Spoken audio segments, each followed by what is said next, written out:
Alright, stream, this is Fox. Just a heads up, I'm going to be the world's saltiest commentator for a moment because I had an impressive string of probably, I don't know, I was counting 28 multi-shines and counting, and Justin just came down and swatted me out of it. Could have gone for the world record there, but unfortunately, my run was cut short, so I'm a bit salty. Alright, so we've got Agent and Brandon Chan now. They're going to be playing in losers semis. The winner of that is going to be playing against this. I believe that they fought earlier in the bracket. Brandon Chan lost. I think he went 0 suit Samus every game. I don't know if it was 2-0 or 2-1, but Agent was definitely the victor there.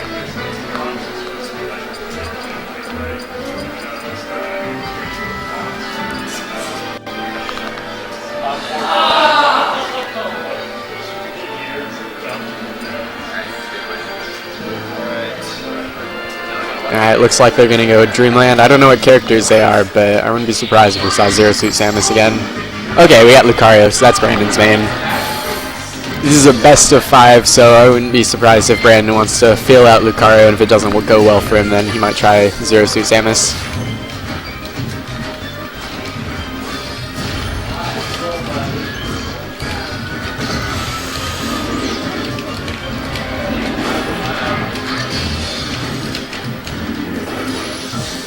Oh, the double power shield. Game of tennis going on here.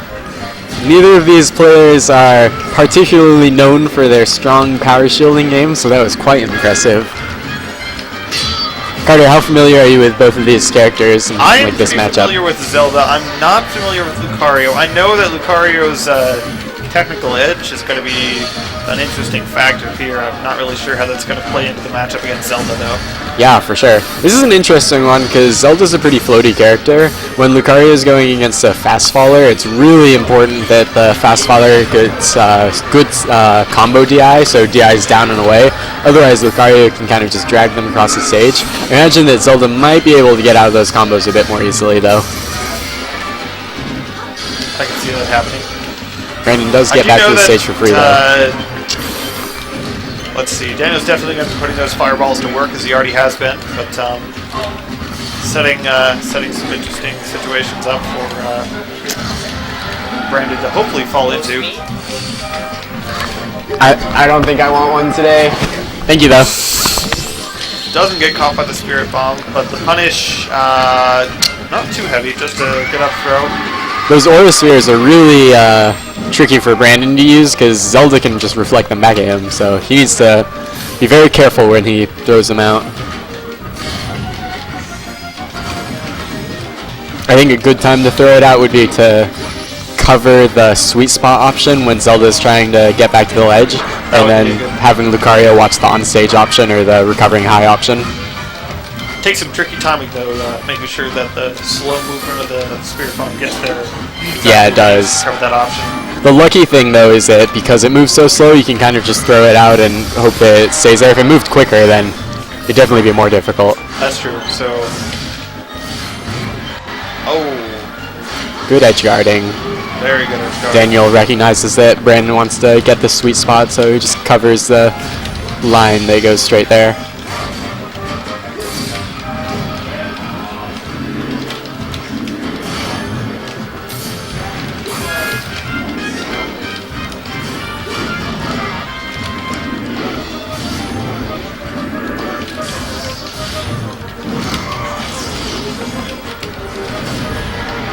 Ooh, the fireball was just a bit too far to combo into a forward air from there.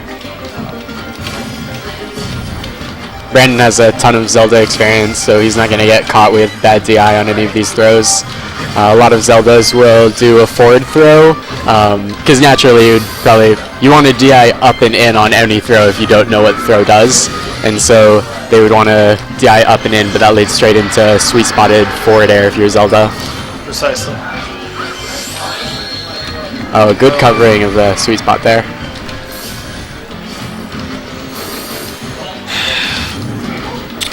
Daniel continuing to play the fireball game. Trying to mix up the approaches to make it a little bit harder for Brandon to cover his edges.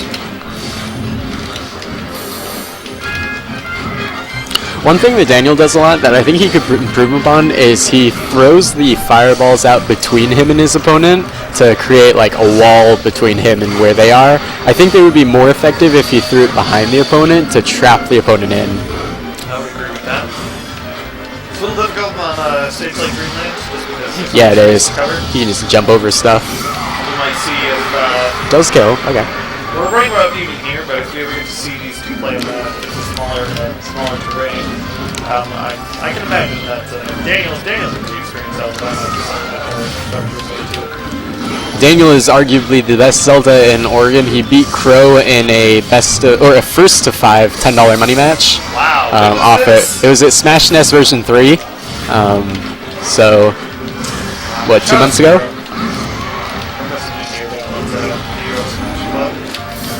Off in Portland, doing bigger, better things.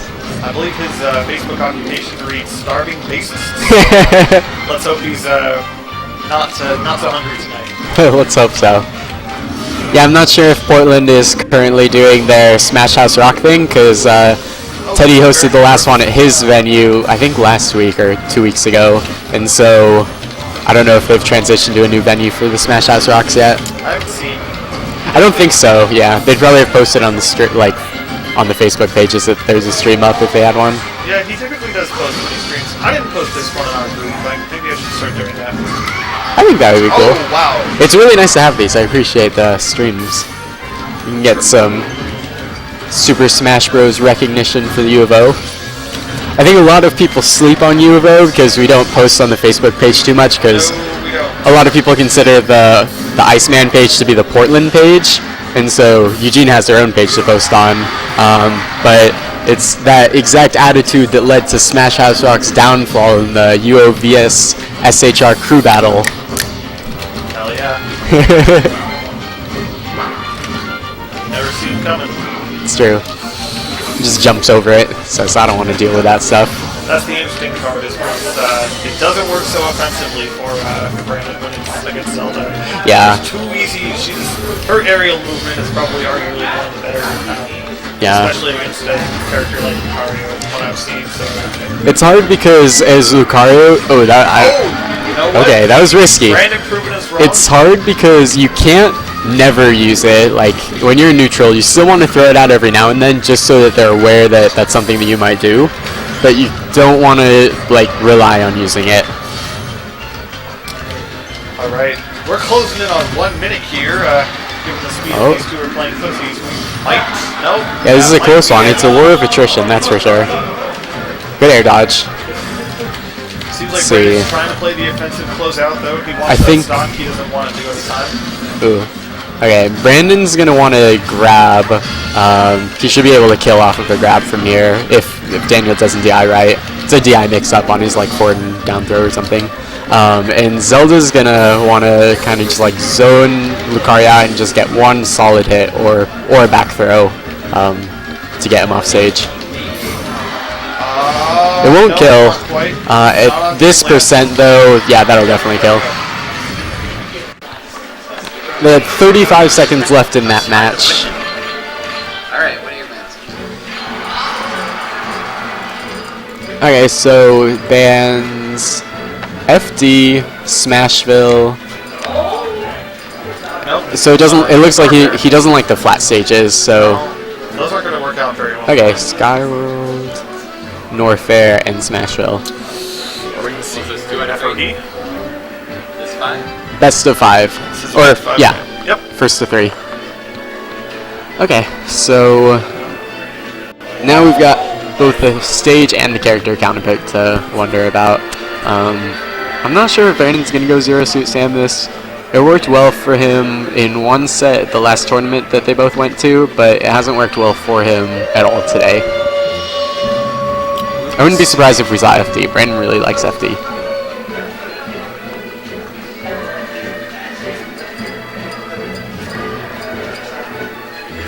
Well, yeah, Yoshi's Island. Okay. Nope, no character change. We're sticking with it. Since he didn't change on this one, I'm guessing that Brandon will stay Lucario the whole set. If he was going to change, I'd expect him to do it there.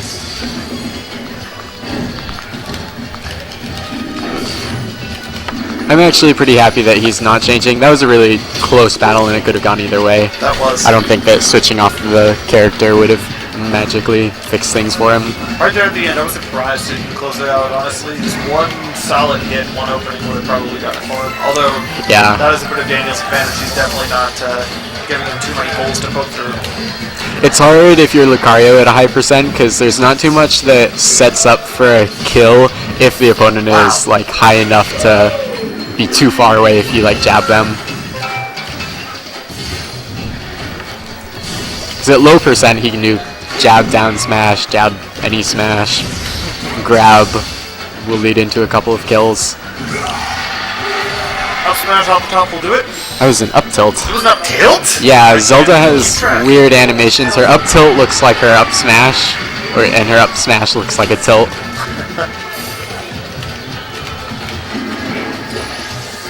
In fact, up tilt is a better kill move off the top than up smash is. That's fascinating. Is it just because the up smash is easier to DI, or? The up smash kind of like traps them in the hitboxes I of remember it. that. So, yeah, I guess so. Yeah. Daniel's looking pretty good so far. I feel like Daniel's definitely going to benefit a little bit on this stage from the lower ceiling, but less space to work with. This is a really interesting stage point.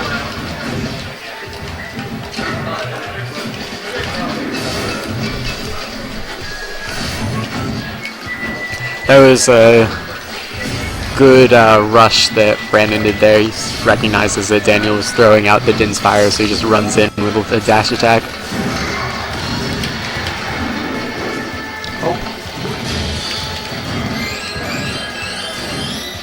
Oh, no. We live in. Ooh, Lucario. Good grab. Whoa. Throw off the side. Yeah. I think he DI'd that pretty well too, so this is a really strong throw. There's the first one of those fireballs from behind that I've seen. We'll see Yeah. if start to put it into work for him. Taunt? Lucario's up taunt actually charges some of his aura, You're so when he's doing that, he's not being entirely disrespectful, he's also charging his aura.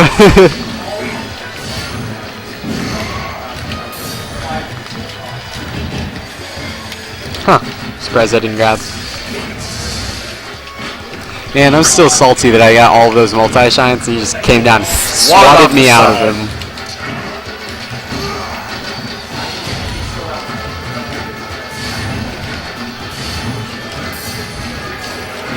You know, even though this is Yoshi's Island, the theme music playing in the back is for Yoshi's Story. Yeah, Funny game. I liked Yoshi's Story. It was a good I game. like Yoshi's Story too. It gets a lot of crap from speedrunners just because it's very, very unlike most of the other Yoshi games. Certainly nothing like Yoshi's Island in terms of the technicality issues. Back to kill. Definitely not like Yoshi's, any of the other Yoshi's Island games. Yeah. You know what a good game to speedrun is? Huh. Majora's Mask. You know, That's I've a classic. heard that that's a good game to speedrun. It's been one of the more popular games in the Zelda community. A lot of people, because of how strange Ocarina of Time has gotten, have actually taken to transitioning over to Majora's Mask, which has been a bit more of a stable game in terms of the speedrun these days. Yeah, I'm just not the biggest fan of the true any percent route for Ocarina of Time. Yeah, it's gotten Like, it's a lot of cutscenes, a couple of frame perfect things, and like, a 20-minute route. It's not even 20 minutes anymore. It would be for me if I got really good at it. What's the current world record? Like 1807? No, it. Wait, what is it? Did they actually make something out of that? Yes, they did. Okay. It's completely RNG based, but hit item manipulation allows you to pick up a model inside the vector tree, so you're never going to have to leave the forest. So the record for that is currently, I believe, 17:55. What? So the 18 minutes. Oh, wow. Broken. And we're pretty sure that the power flow is going to get a completely optimized run by a human is expected to be maybe around 17:46 or 7. Who- That's about it. Who got the world record? Joden Stone. One more. One more? It's best of 5. Oh, yeah. Who got it? Jodenstone. Okay. Held the record previously. Yeah, that's what I saw him. I saw him training that run when they were first trying to theorize whether or not it was faster, and he wasn't having fun with it at all. No, he was not. Jodenstone actually took away the record from Cosmo. Cosmo. I'm salty for Cosmo over I that. am too. America is sad for the dirty Swedes coming to take away all our. See, they're doing it in Smash. They're doing it in Smash. They're coming for us. Not being friendly. Anyway, so. Okay, Brandon's doing the Hail Mary switch characters to see if he can get the win. I think he should go Ness. I would like to see his Ness. Ness would be a cool pick. His Ness is good. Alright, we got it.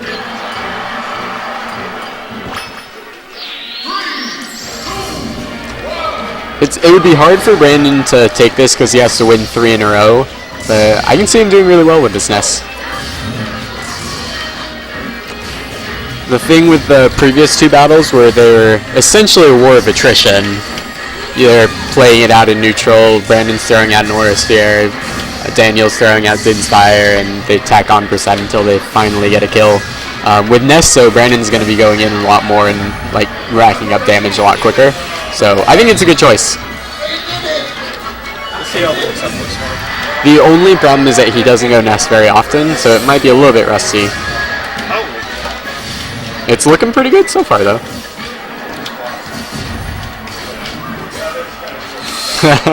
They both have good back throws now. Yeah, that should kill.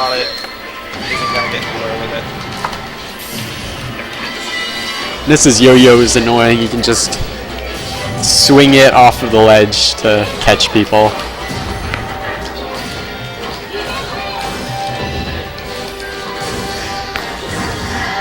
Oh, good trade. I'm not sure if Brandon can heal off of Din's Fire. If he could, though, then that would take away a lot from Daniel.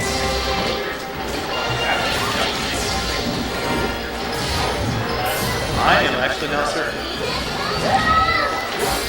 I don't think he's going to.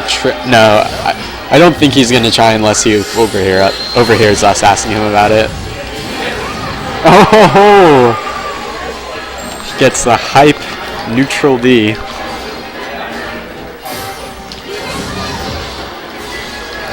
Reads that he's going to roll to the right, but runs a little bit too far. See, this is looking significantly better for Brandon.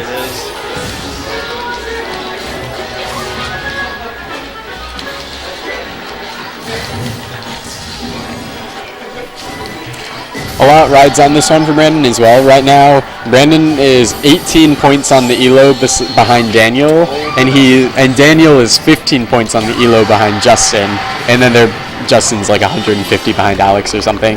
And so, if Brandon wins this one, then Brandon goes up in elo, Daniel goes down in elo, and then Brandon gets the benefit of fighting Justin as well.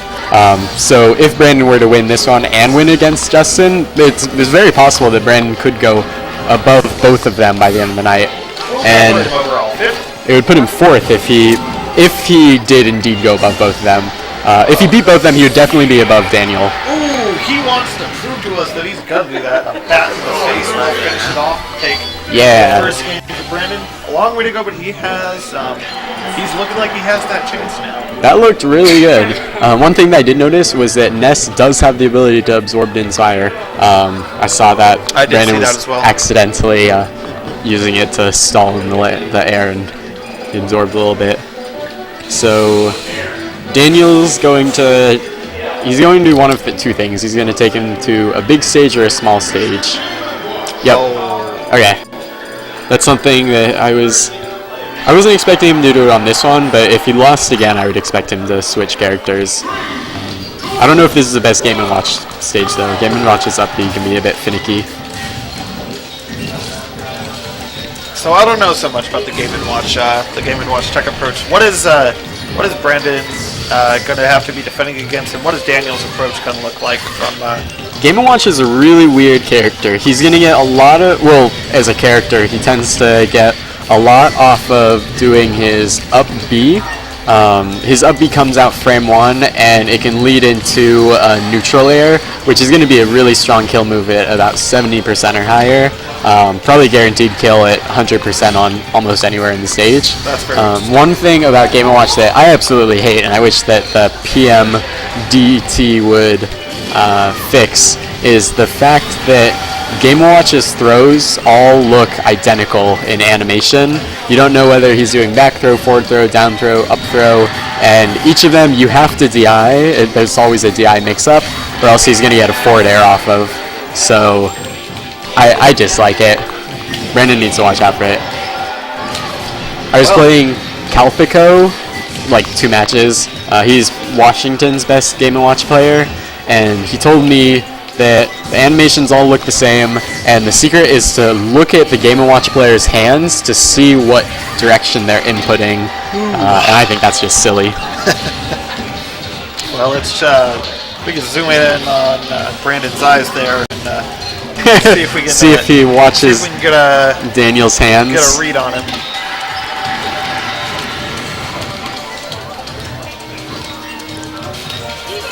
The only thing that I can say is that Game & Watch players will tend to throw you towards the ledge because people will tend to be dying towards the stage. So if they throw you away from the stage and you're DIing towards the stage, then you'll go straight vertical. Not quite.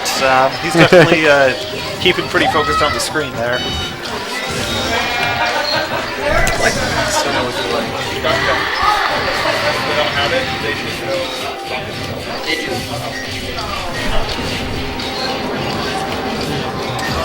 Nope, not going to see any of that from Brandon. He is pretty heavily focused on the screen. Looks like it. Brandon wants to win. It's looking pretty good for him. He can do it.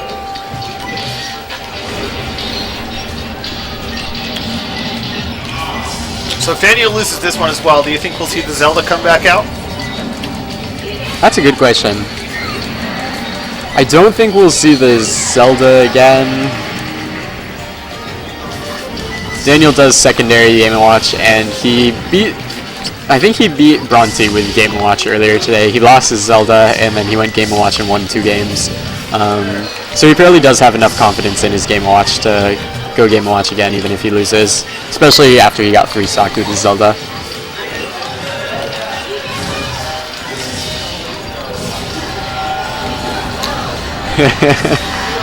Okay, Nope, that'll so do that's it. going to be the game. It's 2-2 now. Brandon is going to ban... Or fair. I don't know.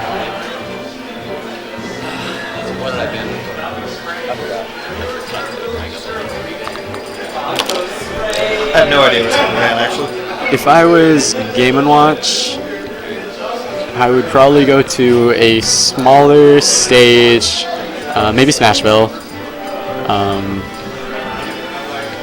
WarioWare is banned, so I might have gone WarioWare. Generally, Game & Watch wants things with a deep lower blast zone because that's going to help his recovery. And neither of these characters are really ever going to kill off the bottom, so that would definitely be in his benefit. Brandon's looking really strong on this stock, though. I think he might take it. Not quite. Up B's out of that. No concern on the pulse.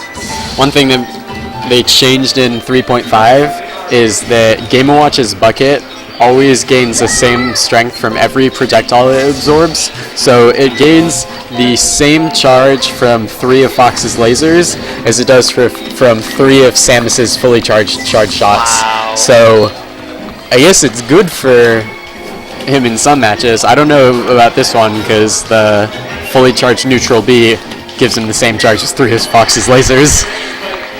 Side B he can absorb. I think Brandon could probably bait him into trying to bucket things, though. It's not the safest thing to just throw out.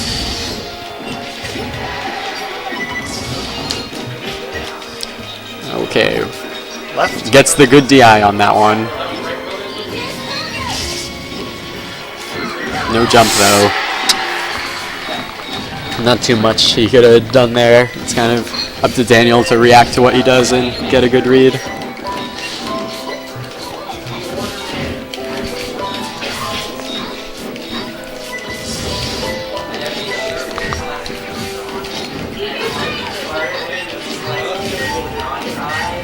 Probably going for a Dacus there and missed the input. Or a Gatling combo.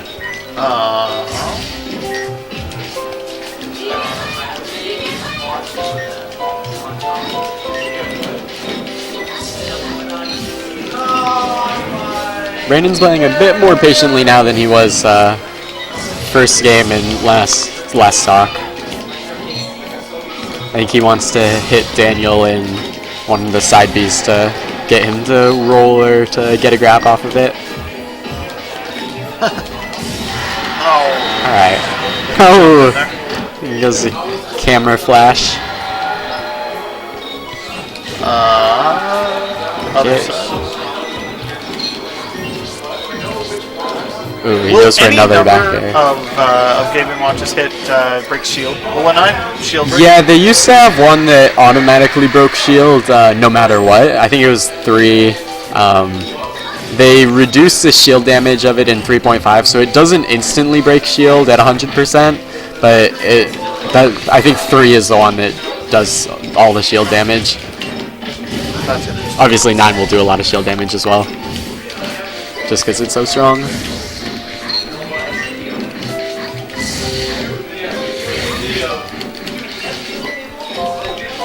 Now Brandon's doing a really good job of zoning right now.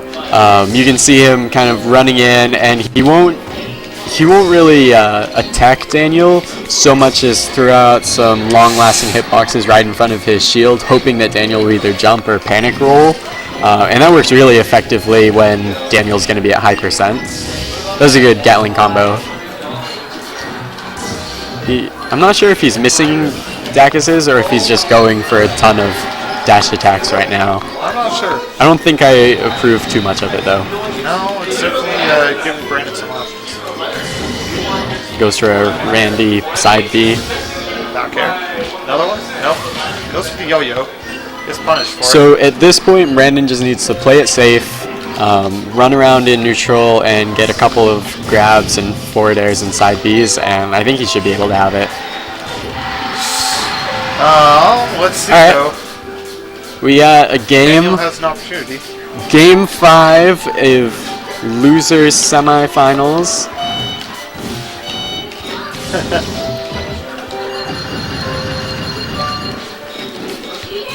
Game & Watch is such a weird character. Oh, he got a 5. If he got that 9 on the last one, it'd be over. They're not going to go for the balloon though.